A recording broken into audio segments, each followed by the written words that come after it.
Hi, this is Lane 8492. This is the only true crime story video I'll be doing today. This is another case in the state of Florida. This is of a suspected serial killer, or actually known serial killer, Frank Athen Walls. Frank Athen Walls is responsible for the murders of five people in Ocean City and Okaloosa County, Florida, from 1985 to 1987. Not much is known of his early life, but at an early age, he was committing crimes. He was abusing animals, committing burglaries, and he was peeping on young women, which means he was a peeping Tom. And he worked at a dishwasher at a restaurant called Quincy's and was roommates with a man named Thomas Animal Farnham. Farnham would later claim that he was wary of Walls due to the fact that he often talked about morose topics such as essaying and unaliving people.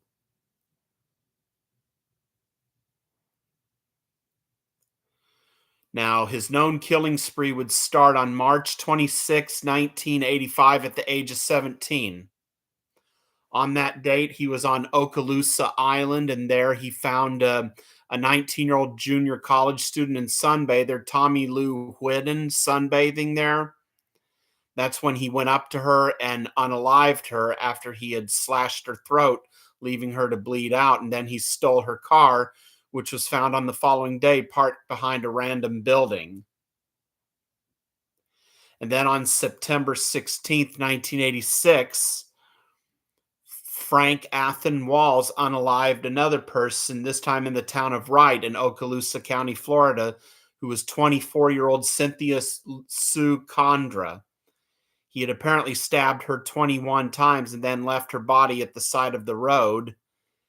And then he broke into a mobile home near Fort Walton Beach, Florida, occupied by 47-year-old Audrey Gidgey, an employee at a local Caltech. It is unclear what exactly happened, but it is believed that Walls had SA'd her and then left her, but later changed his mind, deciding to come back and unalive her, which he did. And then on July 22nd of 1987, Frank Athen Walls broke into another mobile home, this time occupied by 22-year-old Edward Alger, who was an airman at Eglin Air Force Base, and his 20-year-old girlfriend, Ann Louise Peterson. He knocked over the fan to wake up the couple. And when Alger and Peterson arrived to check what the noise was, Walls forced Peterson to tie up her boyfriend's hands and ankles before he did the same to her.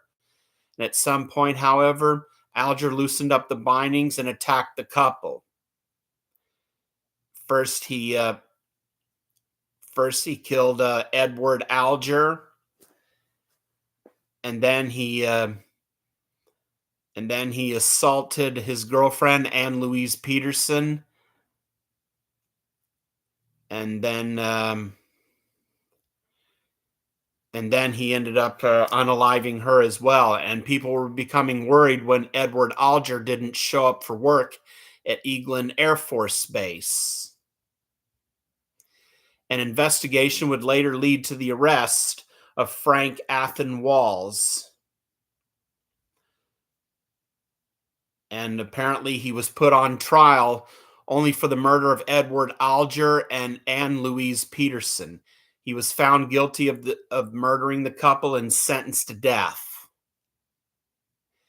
He was also given a life sentence for other murders and pleaded guilty to them to avoid any further trials.